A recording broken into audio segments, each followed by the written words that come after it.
Hello fellow human, welcome back to another Dank Doggo / Entitled Parents videos. We all know who Karen is by now, but have you ever met a Mega Karen before? The first story is posted by u/MuckJimbo. M vandalizes my car because I won't give her my parking spot. Today, I cross paths with Mega Karen, and although she seriously disrupted my day, I'm kind of tickled to finally be able to contribute something. Cast: me, meticulous eraser. M, excessively monstrous. EK, kid? I work in an office building with about 36 companies operating on the premises, and because of the odd layout of the building, we have 6 different parking lots.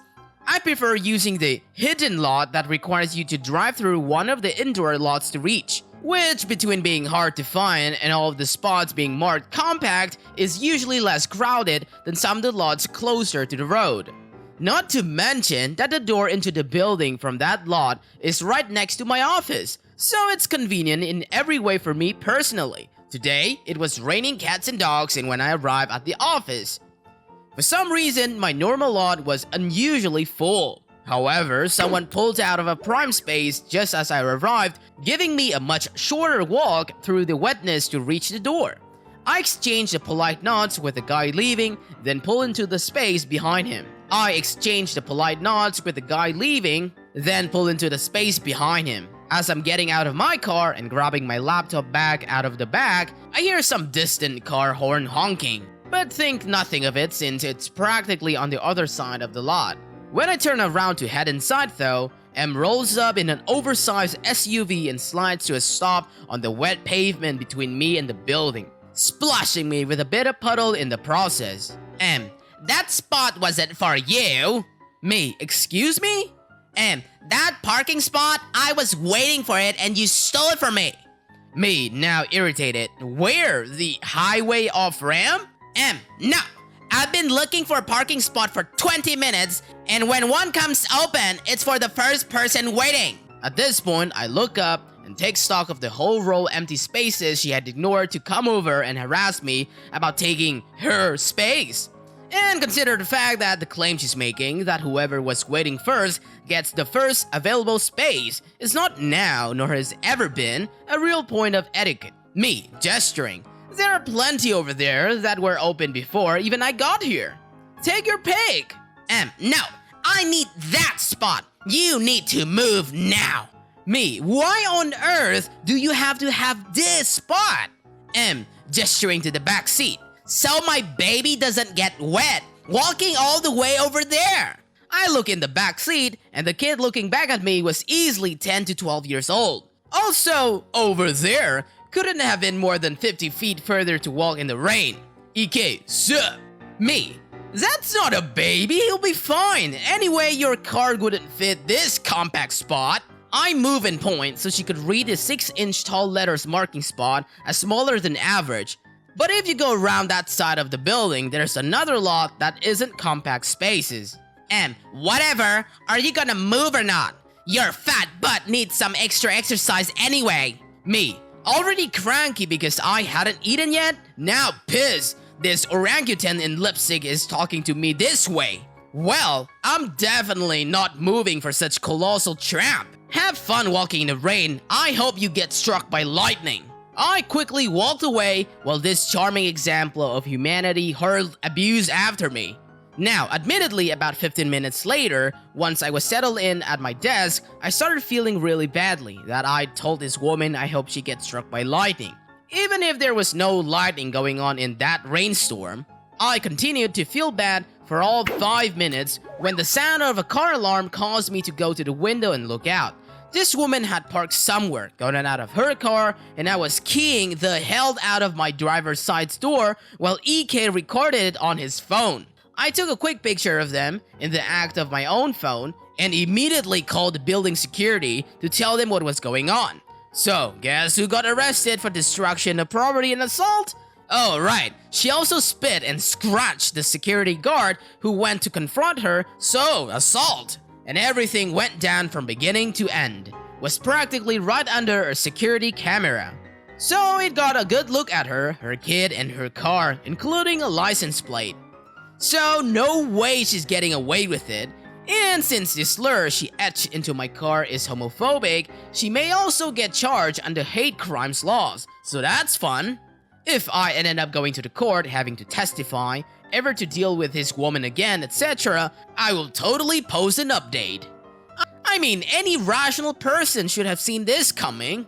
We have here the second story written by u/Cake Ikens. EK steals my wet towel turban and M freaks out when she realizes I'm a social worker. Right, so this happened about 5 years ago when I was working as a newly qualified social worker. I know, lynch mob me, I don't anymore, it was a nightmare. It has been a rough morning and long story short, I had spit and vomit on me. As pretty standard practice, I kept a spare quart of clothes in my car so I had something to change into. But I felt pretty disgusting and wanted a shower. So I took an early lunch and went to the gym nearby the office to shower and change. I showered, came out and put my hair up in a towel turban and walked to go back to the lockers. Changing area was empty except for one kid, a boy about like 8 to 9 years old. A bit weird for him to be alone, but I assume his mom must have been in the only occupied stall, so I didn't think too much of it. I smiled to acknowledge him and got to my locker to grab my things to change into. At this point, the boy, EK, looked at me and pointed at my towel turban and said, "What's that?" Me, "Oh, it's a towel turban. Pretty neat, huh? It stays up better than a regular towel." EK, "Cool," and started to reach for my head. Me, "Excuse me, what are you doing?" EK, "I just want to see it." Me, no, I'm using it, sorry. At this point in my life, I'm pretty used to kids being a bit inappropriate, and it's my job to make sure they understand. But I wasn't expecting here. He looked a bit pissed, but went back to his mom's phone. I get dressed quickly and get my things to go over to the mirror and take the turban off to hair dryer my hair. I'm flipping my hair around to get it dried, and I notice this kid comes to the mirror and then leaves again. I think nothing of it and finish drying my hair, turn the hair dryer off, and reach for my turban. And it isn't there. I know what he's done, and I whip around and look at him. And he's turning a shade of red, but staring fixedly on his phone so as to ignore me. I'm trying to remain calm, but Christ, I've been spat at, vomited on, and now someone has stolen my towel turban? I walk back over and do my best, I've had enough of this BS voice, and say, "Please return the turban now." He keeps ignoring me, so I repeat, "Please return the turban now." He's got a huge shade of red, refuses to look at me and mumbles something like, "I didn't take it." I've had it at this point, so go over to the only occupied stall and knock on the door. "Excuse me, is this your son out here?" M opens the door and looks at me thoroughly annoyed. M, what? Me, "Is this your son? He has taken my towel turban and I have asked for it back, but he's not returning it. Please ask him to hand it back and I will not inform the gym staff." M, "What the duck is a towel turban?" I start to explain, but EK says, "It's a hair towel that stays up better than a normal towel." We both look at him and she says, M, "Okay, so what do you want?" Me, "I want my towel turban back, please." M, "Well, he wouldn't just take something, you obviously just lost it. You shouldn't go around accusing people because you lose things." Me, getting annoyed, "Well, he will have no problems then emptying his bag. If he has it, he can just hand it back, and if I'm mistaken, I will apologize." M looks at EK, and it's obviously to anyone that he's lying. But she just says, "M, don't be ducking, stupid. I'm not letting you rummage through his things like he's some kind of thief. Look at you, you're harassing a little boy in a changing room." I inhale and stop my eyes doing a 360-degree roll and say, "Me, I'm not asking you to touch anything, I'm asking you to go through his bag for my turban, that is all. If you're not willing, I'll go to the staff and ask them to sort this out. I know it's just a freaking towel turban, but theft is theft, and it's pink and cute, so I'm not letting anyone have it." M, "So you're threatening me now?" I know a circular argument when I hear one, so I go to the door, lean out, and call someone to come and sort it out. Enter Gym Trainer Dude, GTD. GTD, "What's going on?" He looks between the three of us, and the kid has gone back to staring a hole through the phone. And M positions herself between GTD and EK. M, This crazy tramp is harassing my son and trying to go through his back. She needs throwing out.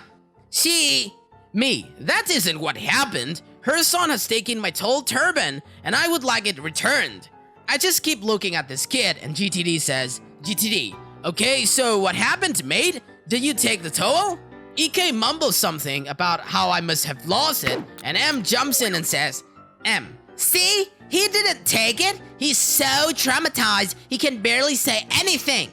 She then bends down to him and hugs him and says, it'll be alright. And she won't let me get away with this, very dramatically. I look at GTD and explain the whole event and he says, GTD, okay, so why don't we just check his bag? EK starts dramatically wailing and M starts ranting about how this is harassment. GTD looks uncomfortable and says, that is literally the only way I think I can solve this. M then stands up, tries to push past me, but I'm not moving and the room is small so fails. She starts swearing and throws the kid's backpack at GTD saying, fine, check it. He hasn't taken it, and when you don't find it, I want her thrown out. You have to apologize and get the manager. EK wails. GTD obviously finds a pink, wet turban towel in the bag. He picks it up and kinda just look at it. EK wails even more and tries to grab it, but GTD holds it out of his reach. GTD, right, so this is yours? Me, yes, thank you. I stuff the coveted turban towel into my bag and get my car's keys and my ID lanyard.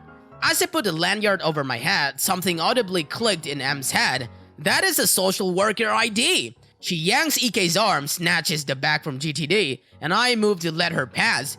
GTD looks super confused, and I explain that she must have been just embarrassed that her son stole my turban.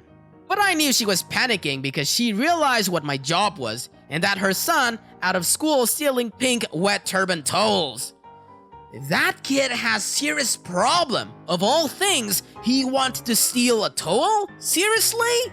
Next up is the third story shared by u/Toby1 Kenobi. You can't propose here, and most certainly not to that thing. Kaz, you guessed it. EK, little crap stain. BF, my guardian angel. BW, bartender. OG, other guests. Me, I have the high ground. As I've told in my previous post, I'm a femboy, which means that I'm a man that acts more feminine and in most occasions wear women's clothing and such, for those who don't know what it meant. I also told how my boyfriend and I love to have date nights and such.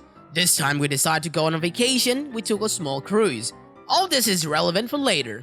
My boyfriend and I drove from our apartment early in the morning since we live quite some time from the harbor where we were going to sail from. It takes about 3 to 4 hours to drive and I'm totally not a morning person. But my boyfriend was completely gone that morning from work, so I decided to drive so he could sleep some more.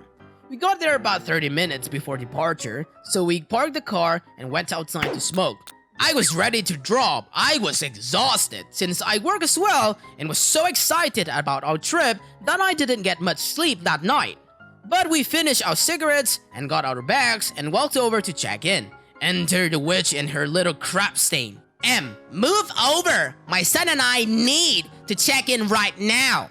We moved over since it wasn't our first encounter with an entitled mother. She finished checking in with her son and herself, so we got back to the counter and finished up all the while we talked with the woman behind the counter about EPs.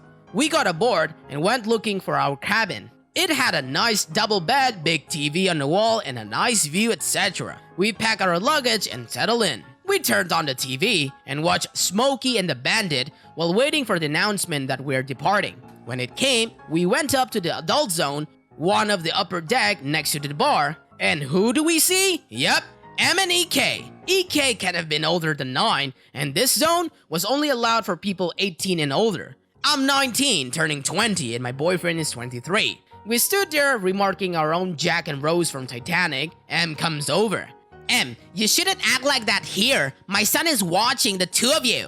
But you did well, kid, having a cute girlfriend like that. And nice dress, by the way. I was wearing something like lace-up tartan, a symmetrical dress, since I like the punkish style. We just thanked her and went back inside to rest a bit. In the evening, we had a reservation at the final restaurant on board. We got there, and since we had a reservation, we could skip the humongous line. Some people didn't like it, but stayed quiet, but not her. Why did they get to skip the line while the rest of us has to stay behind? Let me trade with you, my son is very hungry. I got tired of meeting her everywhere, but hey, it's a ship surrounded by water. We can't avoid her for long. We got our table, still hearing Em yelling at the workers. We ordered some fine food that I can't even spell the name of. My boyfriend told me that he had something to ask me. He took his chair and pushed it out so he could stand, eyed the waiter that came over with a little black box. I knew what was happening and started getting tears in my eyes. I had been waiting for some time for this to happen. He got on one knee and asked, "Will you, OP, make me the happiest man on earth?" He barely finishes the sentence when I said yes. No time to think, I just did it.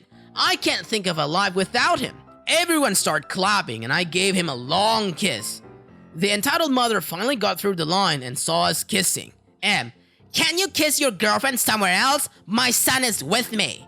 Boyfriend, first of all, I just proposed and kissed to make it official. Second, this is not my girlfriend. That is my boyfriend. You could see all the color disappear from her face. How could you do that with the children present? You a-hole should not do something like that at all. Blah, blah, blah. While she kept yelling, I noticed that something smelled like crap, and I couldn't see the little crabs in anywhere. Until I looked down, and there he was, trying to pull down my skirt to irritate or something. I quickly grabbed his hands and yanked him away from me. Remember how I said it smelled like crap? Well, it really hit the fan. How dare you touch my baby? Like that, yes. I don't think she breathed at all during that sentence. And here we go. I'll sue you for this, you ducker. And stop wearing girls' clothing. It is not okay to walk like that. And all the usual homophobic stuff, and my boyfriend was furious. He normally never lays a hand on anyone. But had I not seen it and stopped him, he would have slapped her into the next century. The woman saw what he was about to do and acted like he actually did it, with the employees and the OG looking at her. She got escorted out and we got our meal on the house. After quote-unquote resting in our cabin, we set out to find a bar. We heard there was live music and good drinks, so we had to try it. We found it after wandering around for a while. We entered, ordered some beer and sat down. We drank quite a bit and decided to dance as fiancés. And who brought the storm during my waltz? Stop the music! It got quiet. Don't start the music until these two duckers leave. She started to sound like typical homophobic priest while pointing at us, all angry. The OGs look at us and start debating what kind of tramp she was. Enter BW. BW, miss, I have to ask you to leave the bar. Why do I have to leave while these two get to stay? BW, first of all, you brought a kid that most certainly is not 18 years old or older. And second, we do not tolerate homophobic abuse. And last, you're just a nasty person. You could almost hear her jaw drop to the floor as she looked for a response. She ended up leaving, music started playing again. And we gave an extra big tip before leaving to our cabin for some cozy time. The rest of our vacation went pretty much without meeting her and her devil spawn again. For your information, we finally got married last Sunday and came home from our honeymoon down under last night. There you go, even if the crap hits the fan, you can still be happy. Smiley face.